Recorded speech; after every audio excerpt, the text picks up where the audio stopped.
Subscribe कीजिए हमारे channel नूर रज़ा को और बेल आइकन को प्रेस कीजिए, जिससे आपको हमारी न्यू वीडियो की नोटिफिकेशन मिलती रहे।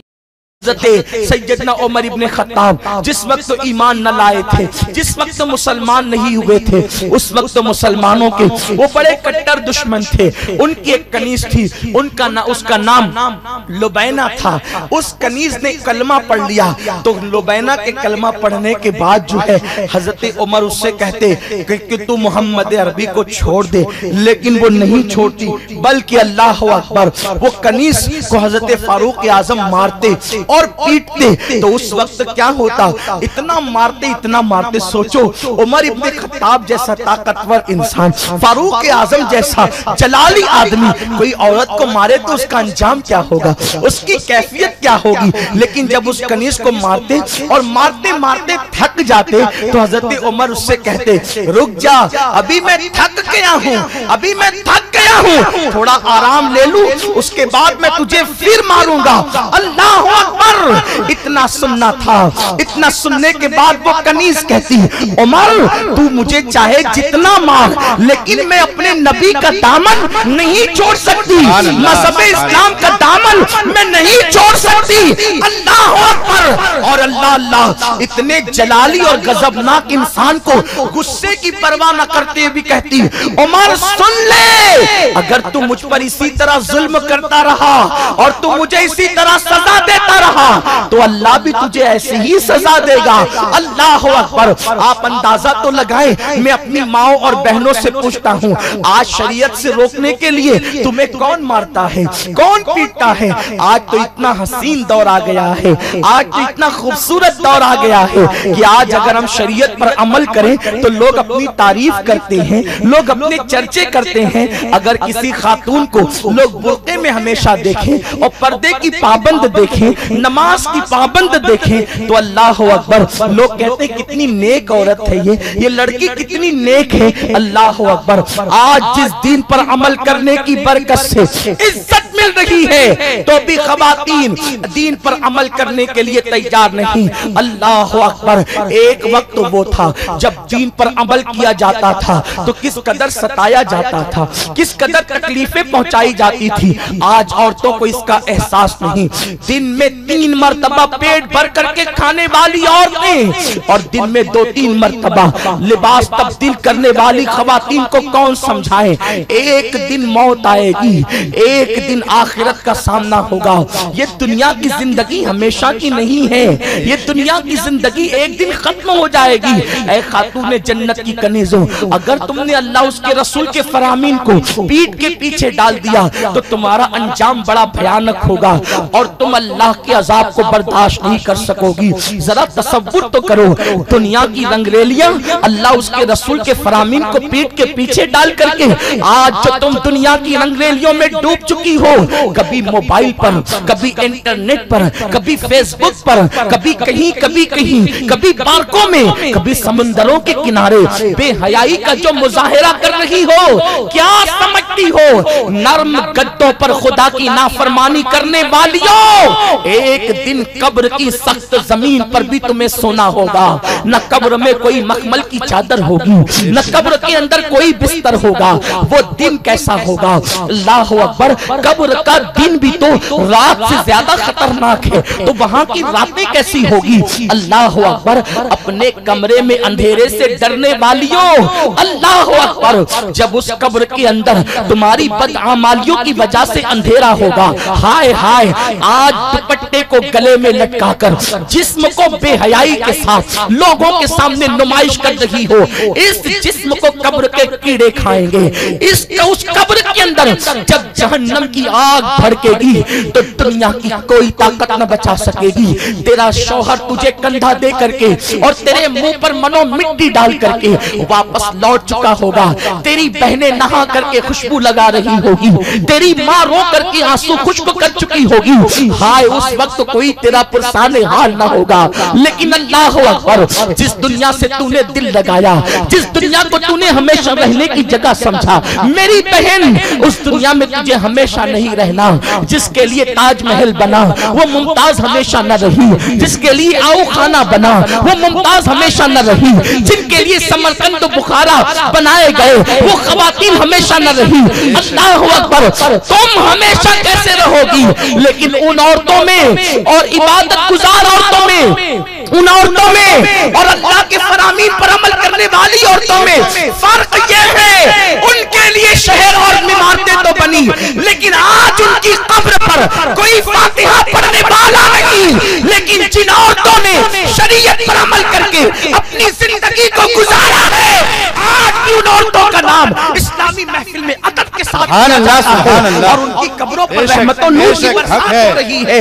याद रखना, तुम भी भुला दी जाओगी, तुम्हारी कब्रें भी भुला दी जाएगी और तुम फातिहा के लिए भी तरसोगी अगर तुमने अल्लाह के कानून पर अमल न किया, महबूब की शरीयत पर अमल न किया। आइए मैं तुम्हें बताऊं अल्लाह का दिन कितना कीमती है, अल्लाह का दिन कितना अहम है। इस दिन की खातिर सहाबियात की कुर्बानी क्या है, दिन पर अमल करने का सहाबियात का जज्बा क्या है। अल्लाह अकबर, मेरे आका मुस्तफा करीम रऊफुर रहीम सल्लल्लाहु अलैहि वसल्लम ने ओहद के मैदान के लिए इरशाद फरमाया कि जाओ जाओ बिलाल और जाकर के मदीने मुनव्वरा की गलियों में ऐलान कर दो कि अल्लाह के हबीब तुम्हें जान देने के लिए बुलाते हैं, कुर्बान जाएं। जहां एक रात का दूल्हा हजरत हंजला की शक्ल में दौड़ते हुए आया, जहां बारात की तैयारी करने वाले जनाबे साहब बारात को मुलतवी करके दौड़ते हुए आए, वहीं पर सहाबियात भी आई और सहाबियात ने अर्ज किया, या रसूल अल्लाह सल्लल्लाहु अलैहि वसल्लम, जंग का मौका है, लोग जख्मी होकर के गिरेंगे तो हम पानी तो पिला सकेंगे जख्मियों को,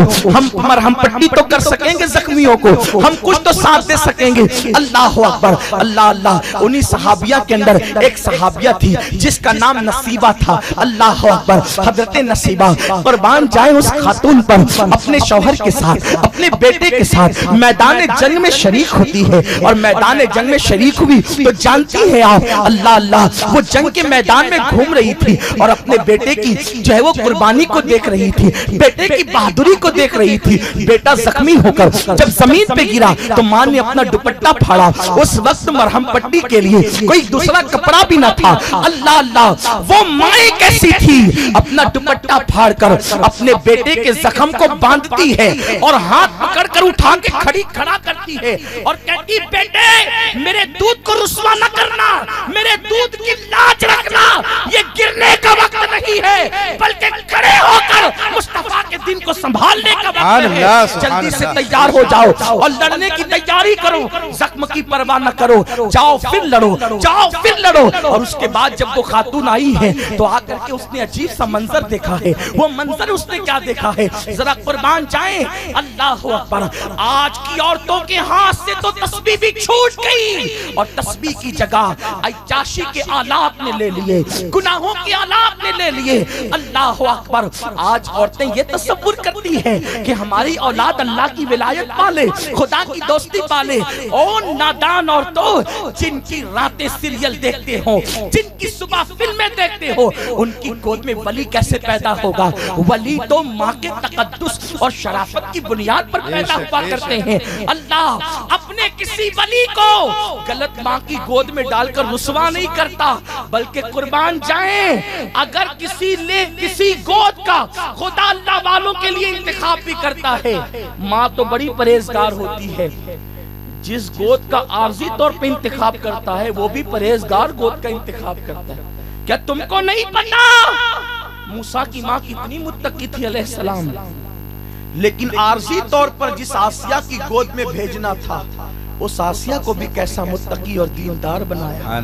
पता चला जब मूसा को किसी गैरी गोद में नहीं भेजता, किसी काफिरा की गोद में नहीं भेजता, तो अपने महबूब मोहम्मद अरबी को किसी काफिरा की गोद में कैसे डाल सकता है?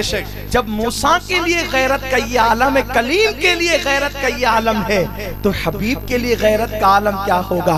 ऐ खातून जन्नत की कनीजों, तो मैं अर्ज ये कर रहा था, अल्लाह अकबर। जनाबे नसीबा अपने बेटे को खड़ा करती है, हौसला देती है, बेटे लड़ो, जाओ लड़ो। और उसके बाद हुजूर की बारगाह में आती है। यहाँ आकर देखा तो अजीब सा मंजर था। वो मंजर क्या था जरा गौर करें।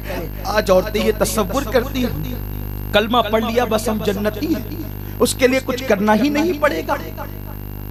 नसीबा ने देखा हुजूर पे तीर चल रहे हैं, तो हुजूर अलैहिस्सलाम के सामने आकर के खड़ी हो गई। कभी अपने बाजू पे तीर लिया, कभी अपने सीने पे तीर लिया। जहां साद इब्ने अबी वकास अपने सीने पे तीर ले रहे थे, वहां वो खातून भी अपने वजूद पे तीर ले रही थी। और क्या देखा एक मंजर कि एक शख्स आता है और हुजूर पर तलवार उठाता है। इससे पहले कि वो हुजूर पे तलवार चलाए, जनाबे नसीबा पूरी ताकत इकट्ठी करती है। और अल्लाह अल्लाह, ये वो नाम है नसीबा का जिसका नसीब इतना बुलंद है कि अल्लाह अल्लाह, इस औरत ने निस्वानियत का सर फख्र से ऊंचा कर दिया है। जैसे ही एक काफिर हुजूर पे हमला करने जाता है, जनाबे नसीबा उस पे हमला करती है और उसके दो टुकड़े कर देती है। और उसके बाद फातिहाना शान से हुजूर की तरफ देखा। मेरे आका ने कहा, गर्चे औरतों पे जिहाद फर्ज नहीं, लेकिन तूने मेरी मोहब्बत में जिहाद किया है। नसीबा मांग क्या मांगती है? कोई दूसरी दुनिया की औरत होती तो कहती हुजूर इतनी दौलत मिल जाए कि मेरे जेवरात बन जाए। कोई दुनिया की दूसरी औरत होती तो कहती कि फाका कशी से निजात मिल जाए। कोई दुनिया की दूसरी औरत होती तो कहती मुझे कपड़े मिल जाए, मेरे बच्चों का बुलंद मकान बन जाए। लेकिन कुर्बान उन औरतों के लिए हुजूर की जात कितनी कीमती और अहम थी। जब आका ने कहा, नसीबा तूने जिहाद किया, अल्लाह ने जबकि जिहाद औरतों पे फर्ज नहीं किया, लेकिन तूने तो जिहाद किया, मांग क्या मांगती है? अर्ज की हुजूर बस इतना दे दे कि मुझे और मेरे खानदान को जन्नत में अपना पड़ोसी बना ले। हुजूर फरमाते, जा मैं तुझे ज़मानत देता हूँ कि तू और तेरा खानदान जन्नत में मेरे साथ होंगे। उसके बाद हज़रत नसीबा जिंदगी भर फख्र से कहती थी, अल्हम्दुलिल्लाह हम तो जन्नत में हुजूर के साथ होंगे, इसलिए कि हुजूर ने हमें बशारत अता फरमाई है। ऐ खातून जन्नत की कनीजों, आज इतनी मुश्किल तो औरतों के लिए नहीं है। औरतों को तलवार नहीं उठाना, औरतों को मैदान जिहाद में नहीं जाना, औरतों को जो है अल्लाह अकबर किसी काफिर ने मारना पीटना भी नहीं है। बल्कि आज के हालात तो ये हैं, काफिर भी अगर मुस्लिम औरतों को दीन पे अमल करते हुए देखते हैं तो वो भी उनकी इज्जत से तारीफ करते हैं कि कैसी औरतें हैं। असल में हमारे दीन के अंदर ही वो चाशनी है, हमारे दीन के अंदर ही वो रूहानियत है कि इंसान जब उस पर अमल करे तो उसकी इज्जत बढ़ जाती है। क्यों? इज्जत किसी के बाप की जागीर नहीं है। कुरान कहता है, वलिल्लाहिल इज्जतु वली रसूलिही वलिल मुमिनीन। इज्जत तो अल्लाह के लिए है, इज्जत अल्लाह के रसूल के लिए है। और जो अल्लाह रसूल का सच्चा वफादार हो जाए, इज्जत उसके लिए है। इज्जत तो अल्लाह रब्बुल इज्जत के बंदे और बंदियों के लिए है। और कैसी इज्जत? अगर दीन पर अमल करो तो जमीन के ऊपर रहो तो इज्जत, जमीन के अंदर जाओ तो इज्जत। मेरे इमाम कहते हैं, नकीरैन कहते हैं, ताज़ीम मेरी फिदा हो के तुझ पे ये इज्जत मिली। जमीन के ऊपर रहोगे तो अपने जैसे इंसान ताज़ीम करेंगे, और जमीन के अंदर जाओगे तो फरिश्ते ताज़ीम करेंगे।